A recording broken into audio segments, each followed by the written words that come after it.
Então, muito boa noite a todos. Sejam bem-vindos à Casa de Jesus.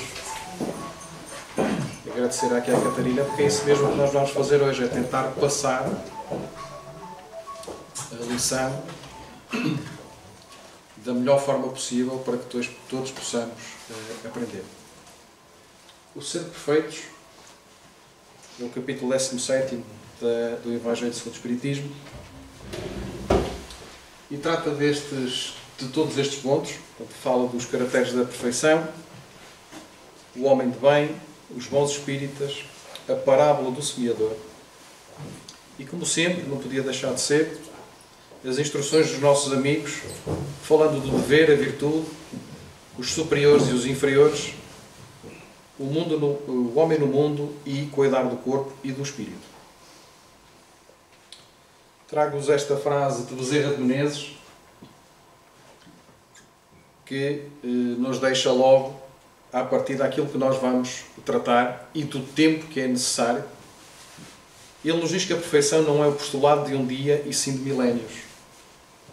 E cada mente traz consigo as marcas da própria ação de ontem e de hoje, determinando por si mesma o cárcere ou a libertação de amanhã. E é verdade, porque de facto nós estamos cá hoje e ela vai ser a muleta para uma próxima encarnação. Muitos de nós estão a conhecer agora o Espiritismo e estão quem faz o estudo dele consegue-se aperceber e vai ganhando ferramentas para que um dia as possa utilizar. Esse dia poderá não ser hoje porque, como é óbvio, o Espiritismo obriga a estudo, obriga a muito estudo. E não é algo que se possa fazer de forma tão ingênua, dizendo que uma meia dúzia de livros lidos façamos de nós uns bons espíritas. Sendo que este trabalho, o que nos vai trazer, o que nos vai dizer, é exatamente não ser uns bons espíritas, mas ser bons homens. Homens de bem. Mas nós vamos tratar já isso à frente. Nos caracteres da perfeição, no ponto 1 do Evangelho, diz-nos: amai os vossos inimigos, fazei o bem aos que vos odeiam e orai pelos que vos perseguem e caluniam. Porque se somente amardes os que vos amam, que recompensa tereis disso? Não fazem assim também os publicanos? Se unicamente saudardes os vossos irmãos, que fazeis com isso mais do que os outros? Não fazem o mesmo os pagãos? Sede, pois, vós outros perfeitos, como perfeito é o vosso Pai Celestial. Isto está em Mateus. Esta comparação da perfeição e o trabalho que nos é convite que nos fazem do sermos perfeitos, como é lógico, nós não vamos ser perfeitos como o nosso Pai. Mas a tendência e o caminho é sempre esse. E o que Kardec nos traz é que, isto no seguimento e no ponto 2, diz-nos que Deus possui a perfeição infinita em todas as coisas. Esta é a proposição do sede perfeitos, como perfeito é o vosso Pai Celestial. Tomado ao pé da letra, pressuporia a possibilidade de atingir-se a perfeição absoluta. Se à criatura fosse dado ser tão perfeita quanto o Criador, tornar-se-ia ele igual a este, o que é inadmissível. Os homens a quem Jesus falava não compreenderiam essa nuance, pelo que ele se limitou a lhes apresentar um modelo e a dizer-lhes que se esforçassem pelo alcançar. Temos que lembrar que à época os povos não eram muito evoluídos em termos de estudos. A própria língua eram mais dialetos do que uma própria língua, portanto havia escassez a mesma palavra se servia para diversas coisas. Portanto, por si só já era difícil. Por isso é que Jesus utilizava sempre de parábolas para que, com exemplos, ele pudesse passar a sua mensagem ao povo da altura. Convenhamos que aos dias de hoje, quem lê as parábolas também é difícil para nós entender à primeira. Por isso é que o Espiritismo obriga a estudo, para que possamos ir buscar aquele pequeno sumo, que não é assim tão pequeno, mas aqueles bocadinhos que nós não entendemos numa primeira fase. Então, em que é que consiste a perfeição? Jesus o diz: em amarmos os nossos inimigos, em fazermos o bem aos que nos odeiam, em orarmos pelos que nos perseguem. Mostra ele desse modo que a essência da perfeição é a caridade na sua mais ampla acessão, porque implica a prática de todas as outras virtudes. Com efeito, se observam os resultados de todos os vícios e mesmo dos simples defeitos, reconhecer-se-á nenhum haver que não altere mais ou menos o sentimento da caridade, porque todos têm o seu princípio no egoísmo e no orgulho. Estas duas palavras são repetidas com grande frequência no Evangelho. Porque é mesmo para a gente entender, para nós entendermos, que o egoísmo e o orgulho está connosco. Em mais ou menos grau. Mas todos nós temos ainda um pouco dos dois. O convite do Espiritismo é sempre à mudança interna. E essa mudança custa. E o que nos falta sempre é a vontade. É ter a coragem e a fé de que, se tivermos vontade, tivermos a certeza de que Deus existe, a fé, nós somos capazes. Jesus já dizia que nós poderíamos mover montanhas. Tudo aquilo que eu faço, vocês podereis fazer também, se quiserdes. Então nós temos que querer. E a doutrina espírita é esse convite que nos faz sempre, à nossa mudança. Mudança íntima, mudança interior. E isso porque tudo o que sobrescita o sentimento de personalidade destrói, ou pelo menos enfraquece, os elementos da verdadeira caridade, que são a benevolência, a indulgência, a abnegação e o devotamento. Não podendo o amor do próximo, levado até o amor dos inimigos, aliar-se a nenhum defeito contrário à caridade, aquele amor é sempre, portanto, indício de maior ou menor superioridade moral, de onde decorre que o grau da perfeição está na razão direta da sua extensão. Foi por isso que Jesus, depois de haver dado a seus discípulos as regras da caridade, no que tem de mais sublime, lhes disse: sede perfeitos, como perfeito é o vosso Pai Celestial. Está ali a meta, o caminho é este, têm de fazer desta forma. Agora é com vocês.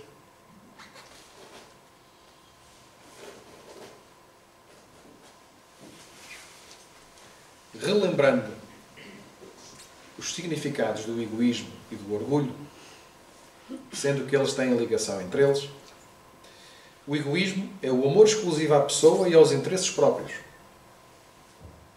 Exclusivismo que leva uma pessoa a se tomar como referência a tudo, orgulho e presunção.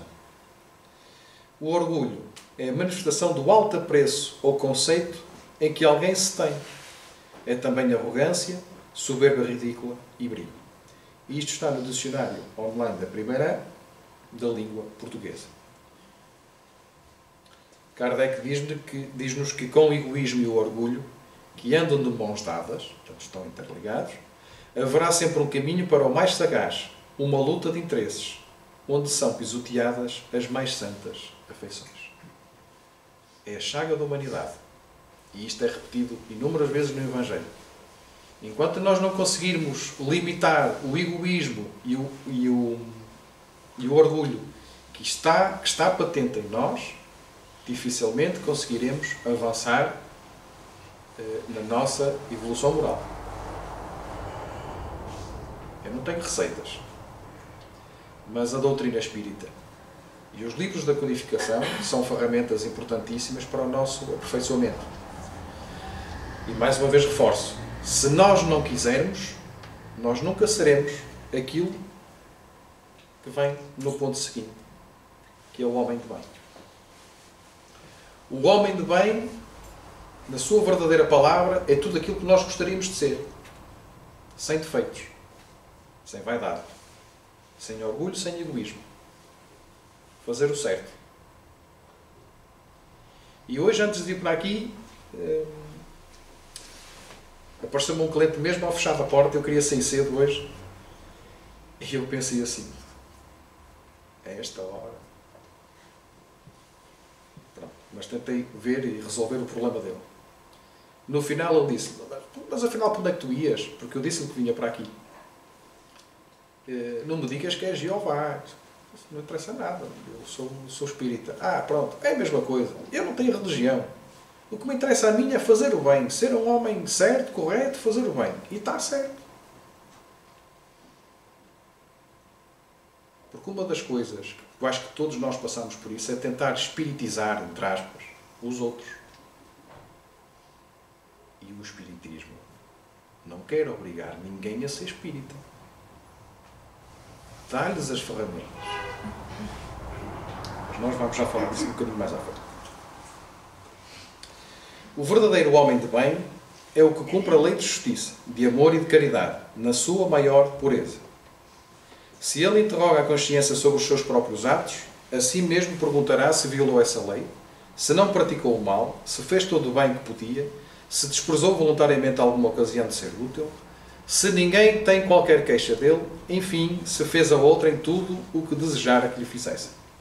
Vamos lembrar Santo Agostinho, que nos diz que no final do dia ele meditava sobre aquilo por qual ele tinha passado. Portanto, meditava sobre todo o seu dia, tentando perceber onde tinha acertado, onde tinha falhado, o que poderia ter feito melhor, para que no dia seguinte se pudesse aprimorar, pudesse ser um pouco melhor.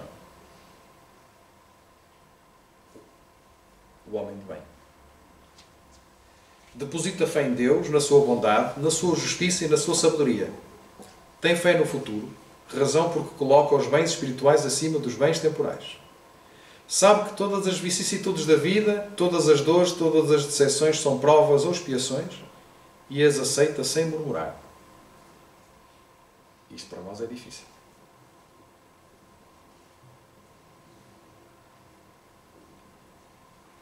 É extremamente difícil aceitar quando estamos a passar uma fase má, seja ela qual for. Mas se nós soubermos que essa fase é temporária, até a nossa passagem aqui é temporária. Vocês já pensaram nisso? Tratemos um problema de cada vez. Nós não temos todos, porque não somos capazes de tratar tudo ao mesmo tempo. É difícil? É, claro que é. E eu sou capaz de o fazer? Não. Falho muitas vezes, tanto como vocês falham também.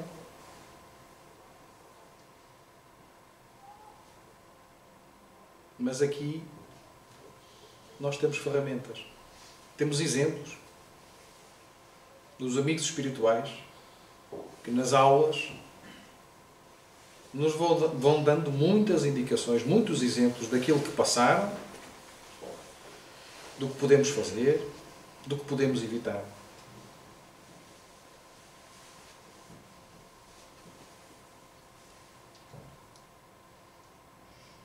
Possuído do sentimento de caridade e de amor ao próximo, faz o bem pelo bem sem esperar paga alguma.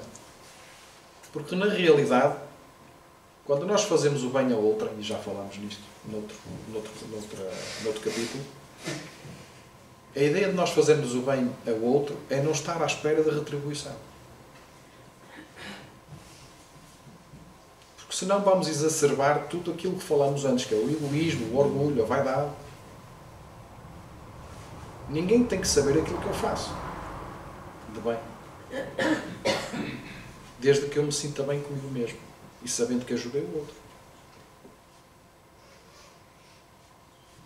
Isso são exemplos muito importantes nas nossas vidas.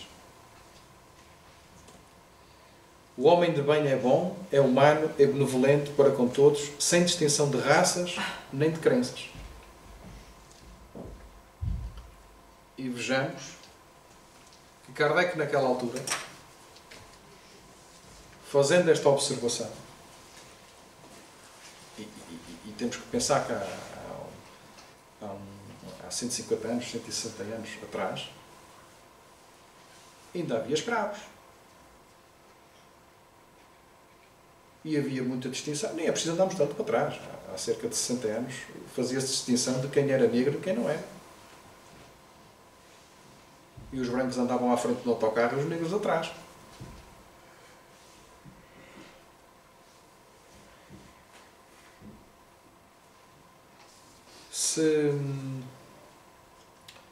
No livro Viagem Espírita, eu fiz aqui um anotamento porque para não estar a alongar muito aqui em slides, mas no livro Viagem Espírita, ou no que é o Espiritismo, naquela que foi a primeira sociedade espírita parisiense de estudos espíritas, quem frequentava aquilo, e se nós lermos o livro vamos perceber, frequentavam protestantes, frequentavam católicos, frequentavam muçulmanos, judeus. E é curioso porque Kardec chamava-os de protestantes espíritas, católicos espíritas, judeus espíritas, porque o espiritismo não faz distinção nem de raças, nem de crenças. E porquê é que eles frequentavam a sociedade espírita na altura? Porque havia uma coisa em comum entre eles.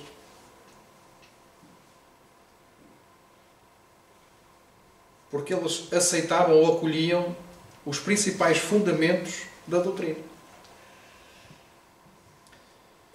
Deus, a imortalidade da alma, a lei de causa e efeito, evolução espiritual, caridade, mediunidade, e no entanto tinham outros credos.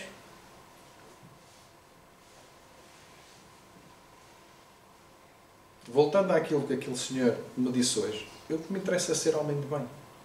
O resto não tem importância. Na essência dele, ele tem o principal, independentemente daquilo que ele possa seguir. Em todas as circunstâncias, toma por guia a caridade. Não alimenta o ódio, nem rancor, nem desejo de vingança. É exemplo de Jesus, perdoa e esquece as ofensas e só dos benefícios se lembra, por saber que perdoado lhe será conforme houver perdoado. Oração dominical.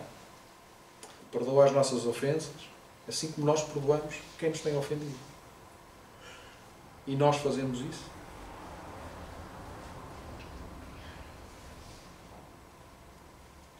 É indulgente para as fraquezas alheias, porque sabe que também necessita de indulgência e tem presente esta sentença do Cristo. Atire-lhe a primeira pedra àquele que se achar sem pecado. Nunca se compraz em rebuscar os defeitos alheios, nem ainda em evidenciá-los. Outro problema. Que é mais fácil ver o defeito no outro, o erro do outro, do que os nossos. É mais fácil nós apontarmos o dedo aos outros de que reconhecermos que estamos errados. Nós apregoamos muitas vezes, eu perdoo. Mas vocês já pensaram que nós precisamos de ser perdoados? Nós falhamos. Nós temos que perdoar, pois. Mas temos que ser perdoados. Cada vez que nós apontamos o dedo para alguém, temos 3 dedos a apontar para nós. Essa eu aprendi aqui. É mais fácil ver o argueiro no olho do nosso vizinho do que a trave à frente dos nossos olhos. Está na nossa essência. E é esse o trabalho de reforma que o Evangelho nos vai convidando ao longo de toda a sua leitura. Estuda as suas próprias imperfeições e trabalha incessantemente em combatê-las. Não se envaidece da sua riqueza nem de suas vantagens pessoais, por saber que tudo o que lhe foi dado pode-lhe ser retirado. Verdade. Não fica cá nada. Quando partirmos, tudo aquilo que nós levamos é o que nós aprendemos daqui. Por isso é que eu dizia que Dizia? Não. Bezerra de Menezes disse, e eu repeti, que aquilo que nós estamos a fazer agora é a nossa muleta para a próxima encarnação. As próximas. As próximas. No capítulo seguinte falamos dos bons espíritas. Kardec nos diz que, bem compreendido, mas sobretudo bem sentido, o espiritismo leva aos resultados acima expostos do homem de bem, que caracterizam o verdadeiro espírita como cristão verdadeiro, pois que o mesmo é que outro. O espiritismo não institui nenhuma nova moral, apenas facilita aos homens a inteligência e a prática da do Cristo, facultando fé inabalável e esclarecida aos que duvidam ou vacilam. Muitos, entretanto, dos que acreditam nos fatos das manifestações, não lhes apreendem as consequências, nem o alcance moral, ou se os apreendem, não os aplicam em si mesmos. A que atribuir isso? Há alguma falta de clareza da doutrina? Kardec continua-nos dizendo que não, pois que ela não contém alegorias nem figuras que possam dar lugar a falsas interpretações. A clareza é da sua essência mesma e é de onde lhe vem toda a força, porque a faz ir direito à inteligência. Não tem de misteriosa e seus iniciados não se acham da posse de qualquer segredo oculto ao vulgo. Será então necessária para compreendê-la uma inteligência fora do comum? Será que é preciso, ou será que só está ao alcance dos mais inteligentes, ou dos mais estudiosos, ou daqueles que têm mais cursos? É esses só que a doutrina está ao alcance?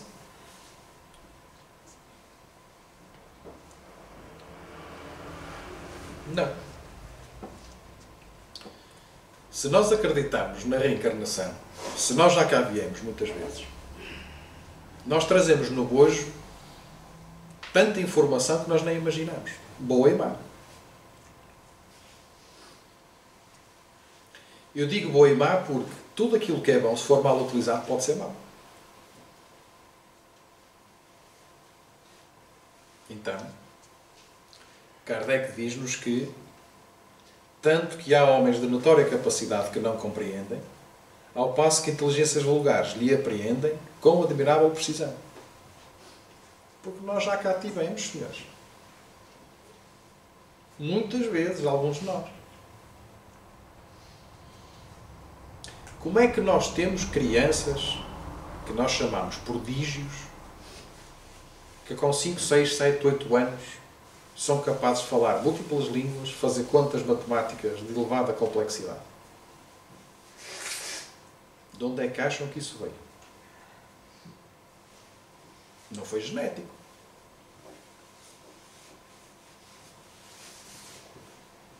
Ferramentas para a compreensão.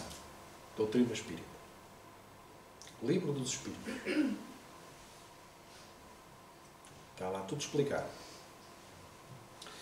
Contudo, a aceitação do princípio da doutrina é um primeiro passo que lhes torna mais fácil o segundo noutra existência. Mais uma vez aqui referindo que o estudo e aquilo que nós fazemos hoje numa casa espírita nos facilita, se nós quisermos, na próxima reencarnação. Não podemos é ser vaidosos. Não podemos achar que somos o dono da certeza, nem que sabemos tudo. Porque os amigos do lado de lá também nos informam que aqueles que morrem pior são os espíritas. Quanto mais nós sabemos,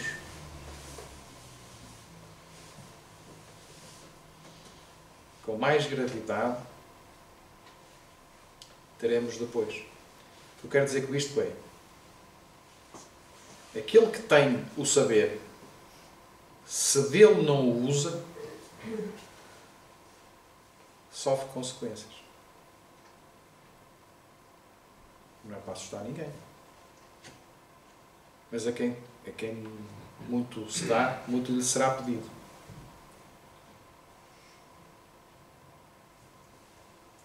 Estou a olhar para as vossas caras todas.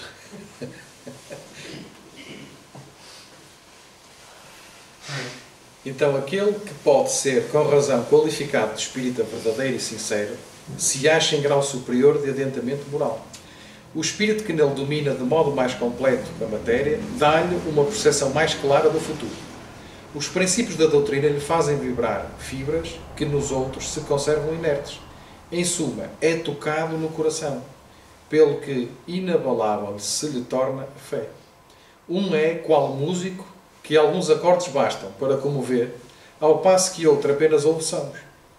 Enquanto um se contenta com o seu horizonte limitado, o outro, que apreende alguma coisa de melhor, se esforça por desligar-se dele e sempre o consegue se tem firme a vontade. Mais uma vez, falando da vontade. Para que nós consigamos mudar, temos que ter vontade. Prepararmos que nem tudo é fácil. E lembremos Paulo de Tarso, na altura Saulo, e que combatia os cristãos. Mas quando se tornou Paulo, era apedrejado. Já agora um bom livro de leitura, Paulo de Tarso. Dá para chorar muitas lágrimas. Com isto, reconhece o verdadeiro espírita pela sua transformação moral e pelo esforço que emprega para domar as suas más inclinações. Então vamos tentar esmiuçar um bocadinho isto. Distinguem-se 3 fases para se definir a nossa situação diante da doutrina. Temos a primeira fase, que é quando entramos numa casa espírita. A segunda, que é quando a doutrina entra em nós. E a terceira é quando a doutrina sai de nós. Uma quando chegamos, outra quando compreendemos e outra quando vamos passar os ensinamentos. Kardec tinha a doutrina espírita como sendo a terceira revelação divina. Em razão disso, teceu considerações sobre como os seus adeptos haviam, classificando em 3 graus. Isto está na conclusão do Livro dos Espíritos, no item 7. Eu sei que se calhar vocês não se lembram, mas vão lá ver, porque a conclusão do Livro dos Espíritos é grande, mas resume tudo aquilo que nós lemos. Ele diz-nos que o Espiritismo se apresenta sob 3 aspectos diferentes. O das manifestações, o dos princípios e da filosofia, que delas decorrem, e o da aplicação desses princípios. Primeira, segunda e terceira fase. Daí as 3 classes, ou então 3 graus de adeptos. Os que creem nas manifestações e se limitam a comprová-las, e para esse o Espiritismo é uma ciência experimental. Segundo, os que lhes percebem as consequências morais. E terceiro, os que praticam ou se esforçam por praticar essa moral. Na Revista Espírita, 1861, voltando ao assunto de Kardec, ele diz: traçamos em O Livro dos Médiuns o caráter das principais variedades de espíritas. Eu nem sabia que havia variedades. E, no entanto, já tinha lido o livro, já não me lembrava. Sendo esta distinção importante para o assunto que nos ocupa, queremos dever lembrá-la. Podem-se colocar em primeira linha aqueles que creem pura e simplesmente nas manifestações. Isto é uma repetição, mas é importante. O Espiritismo não é para eles senão uma ciência de observação, uma série de fatos mais ou menos curiosos. A filosofia e a moral são acessórios dos quais pouco se preocupam ou dos quais não supõem a importância. Nós chamamos de espíritas experimentadores. Aqueles que chegam à casa espírita, ou vêm pela dor, pelo sofrimento qualquer, uma doença, uma depressão, porque perderam os entes queridos, ou então vêm por curiosidade. Vêm em seguida aqueles que veem no Espiritismo outra coisa senão fatos. Compreendem a importância filosófica, admiram a moral que dele decorre, mas não a praticam. Extasiam-se diante de belas comunicações, como diante de um eloquente sermão que se escuta sem aproveitá-lo. Sua influência sobre o seu caráter é insignificante ou nula. Não mudam nada em seus hábitos e não se privariam de um único gozo. O avarento é sempre sovina, o orgulhoso sempre cheio de si mesmo, o invejoso e o ciumento sempre hostis. Para eles a caridade cristã não é senão uma bela máxima, e os bens deste mundo dominam em sua estima sobre os do futuro. Estes são os espíritas imperfeitos. Até dá para ter medo para perguntar onde é que nós andamos. Ao lado daqueles outros, mais numerosos do que se crê, que não se limitam a admirar a moral espírita, mas que a praticam e aceitam, por isso mesmos, todas as consequências. Convencidos de que a existência terrestre é uma prova passageira, tratam de aproveitar seus curtos instantes para caminhar na senda do progresso, esforçando-se por fazer o bem e reprimir seus maus pendores. Suas relações são sempre seguras, porque sua convicção os distancia de todo o pensamento do mal. A caridade é, em todas as coisas, a regra da sua conduta. E estes são os verdadeiros espíritas, ou melhor, os espíritas cristãos.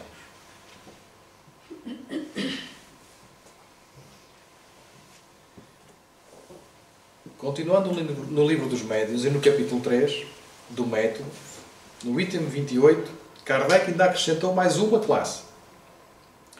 Há finalmente os espíritas exaltados. A espécie humana seria perfeita se sempre tomasse o lado bom das coisas. Em tudo o exagero é prejudicial. Em espiritismo, infunde confiança demasiado cega e frequentemente pueril no tocante ao mundo invisível e leva a aceitar-se com extrema facilidade e sem verificação aquilo cujo absurdo ou impossibilidade a reflexão e o exame demonstrariam. O entusiasmo, porém, não reflete, deslumbra. Esta espécie de adeptos é mais nociva do que útil à causa do espiritismo.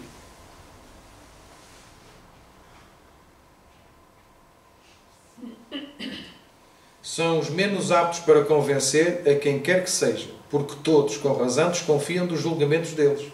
Graças à sua boa fé, são iludidos, assim por espíritos mistificadores, como por homens que procuram explorar-lhes a credulidade. Meio mal apenas haveria se só eles tivessem de sofrer as consequências. O pior é que, sem querer, dão armas aos incrédulos, que antes buscam a ocasião de zombar do que se convencerem, e que não deixam de imputar a todos o ridículo de alguns. Por isso é que é preciso ter muito cuidado quando falamos com alguém. Não o queremos logo espiritizar. Nem sei se a palavra existe, mas eu acho que encaixa bem aqui. Porque a pessoa pode não estar preparada para ouvir aquilo. E nós, quando vamos dizer alguma coisa ao outro, convém que tenhamos a certeza daquilo que vamos dizer. Porque pegar no livro, ler assim na diagonal, não faz de nós espíritas. E é preciso que quando passemos a palavra que não é nossa, é a palavra de Deus, aquilo que Jesus nos trouxe, é preciso ter a certeza do que estamos a dizer. E é preciso perceber se aquele que está a ouvir entende realmente o que dissemos. Se nós pegarmos isto, e estamos a falar do Evangelho, que para mim tem muita importância, mas se pegarmos isso para as nossas vidas, algo que seja dito, vocês não conhecem ninguém que se desentendeu por não ter percebido na realidade aquilo que o outro estava a dizer? Chateiam-se com tanta facilidade. Nós andamos aqui 70, 80, 90 anos, sem consorte. Passamos anos chateados com outros, só que nem percebemos, nem ouvimos sequer aquilo que o outro estava a dizer.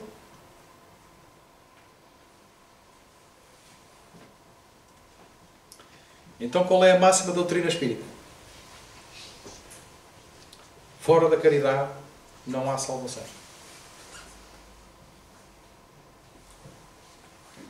E a caridade é o amor em ação.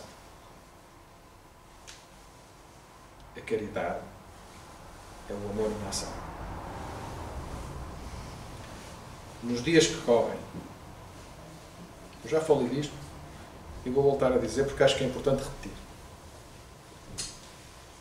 Alguém me contou uma história, que eu sei que é real, mas estávamos a falar e eu não sabia mesmo, até porque a pessoa é extremamente ocupada no seu emprego, raramente tem tempo para dormir, mas no pouco tempo que tem, ele ainda vai com um grupo distribuir comida aos sem-abrigos. E dessa vez, de uma das vezes que ele foi distribuir comida aos sem-abrigos, o senhor levou a sua dose, a sua porção, portanto, era massa com carne e feijão, levou a sua dose. Levou um pão, levava uma garrafa de água, uma sopa, e foi, mas voltou e pediu se podia levar mais. Como havia comida em excesso, ele disse que sim, claro, podes levar. E ele só quis levar o prato da comida. Disse, não, deixa estar aí o segundo pão, porque um para mim chega, e esse pode fazer falta ao outro. É preciso ter alguém que não tem teto para dormir. Não sabemos qual era a situação do senhor, nem porque é que estava ali, se era por consumos de drogas, se era álcool, se teve um infortúnio na vida e ficou sem nada. Não sabemos. Mas aquela pessoa, para mim, ao ouvir aquilo, foi um ensinamento muito grande. Egoísmo. Zero. Não quero levar mais. A maior parte pensaria, primeiro eu, depois os outros, se houver que comam. Se não houver, paciência. Mas ele preocupou-se. Um chega para mim, 2 é demais. E alguém pode precisar. O cuidado, o número de ensinamentos que nós vamos buscar às pessoas que passam ao nosso lado e nós nem as vemos. São aqueles invisíveis da sociedade.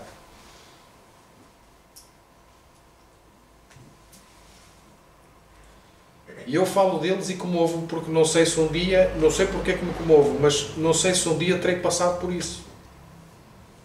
E mexe-me, de certa forma, no meu interior, falar deles. São os invisíveis da sociedade. Nós vamos no metro, pomos a cabeça para baixo e vamos com o telemóvel e não vemos ninguém. Vamos pela rua fora e desviamos quando vemos alguém mais mal vestido. A Catarina já contou aqui. Um senhor que só queria falar, ele não queria a moeda, ele queria conversar um bocadinho. Vocês já pensaram os dias que muitos deles passam sem abrir a boca, sem falar com ninguém?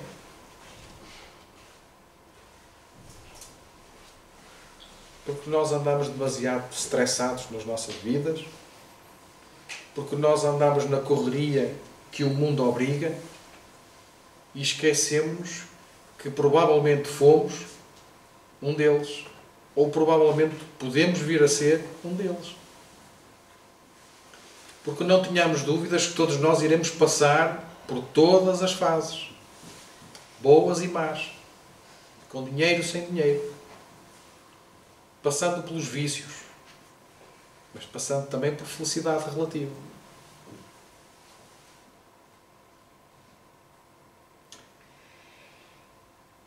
A doutrina é uma ferramenta bestial. Cada vez que eu pego no livro para ler, traz-me alegria. A sério. E acalma-me. Vocês não me conhecem, não sabem aquilo que eu faço. Eu passo o dia a 500 a hora, correr para todo lado. E quando tenho aquele bocadinho de tempo que me permite ler, já agora, passando aqui a redundância, há dias eu ouvi estava a ouvir uma palestra de um médico, não tem nada a ver com a doutrina espírita, mas ele dizia que eu não desconhecia completamente. Existe libroterapia, que era dada na Primeira Guerra Mundial àqueles que estavam feridos nos hospitais, davam-nos livros para eles lerem. Acelerava o processo de cura. Vejam só, eu desconhecia completamente. Então, se a leitura relaxa, porque é que nós não a fazemos? 5 minutos todos os dias na mesinha de cabeceira,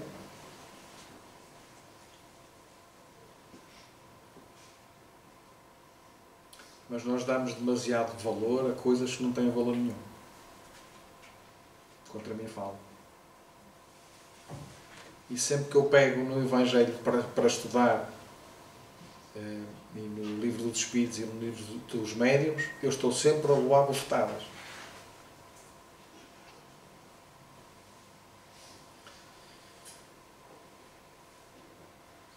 O trabalho era mais extenso. E para não falar nem depressa, nem ser curto, porque o que eu ia falar era sobre a parábola do semeador, que é uma parábola lindíssima, até de uma profundidade enorme. Eu deixava isto então para uma segunda parte. Porque vale a pena. Porque vale a pena. E vale a pena falar com calma. Não ser a correr. Não temos muito tempo. Este era o trabalho de hoje. A bibliografia, sempre o Evangelho, livro dos Espíritos, livro dos Médiuns. Não que os outros não sejam importantes, mas os livros da codificação têm lá quase tudo. Se alguém tiver alguma questão que queira colocar, se eu souber responder.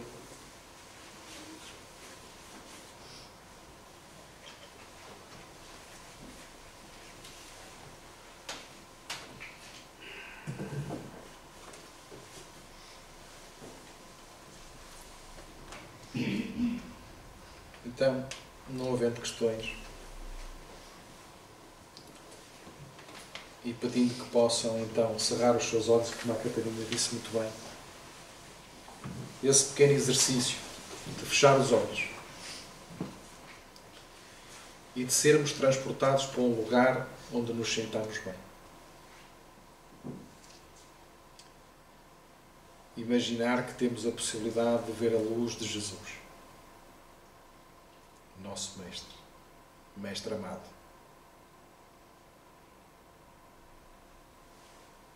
Mestre dos Mestres, o nosso professor.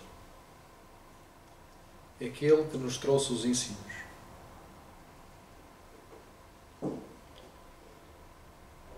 Que 2000 anos passados ainda pouco entendemos.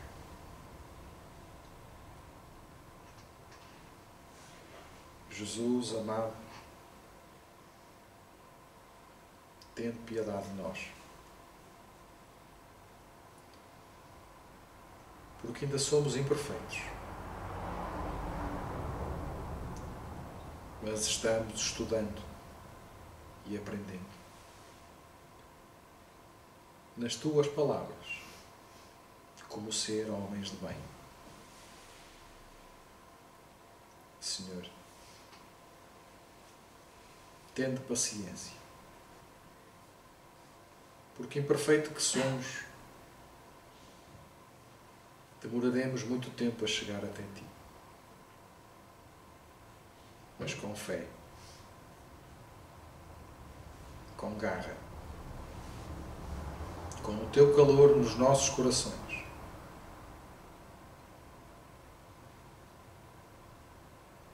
não vamos nunca, Senhor, desistir.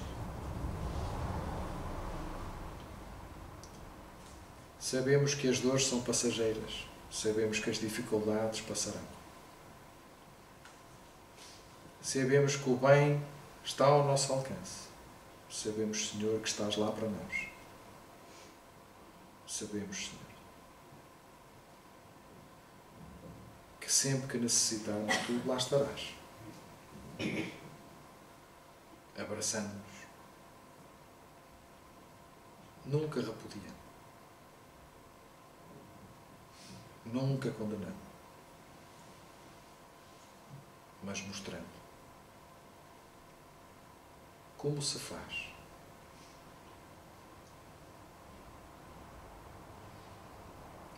Agradecemos, Jesus, todo o teu apoio nas horas de luta e de sofrimento, mas também nas horas de felicidade. Agradecemos, Senhor, às nossas mães e pais que nos deram a possibilidade de vir aqui para poder pôr em prática o que aprendemos em vidas passadas. Obrigado, Jesus. Acompanha-nos até casa. Abençoa-nos o caminho e a família. Que assim seja.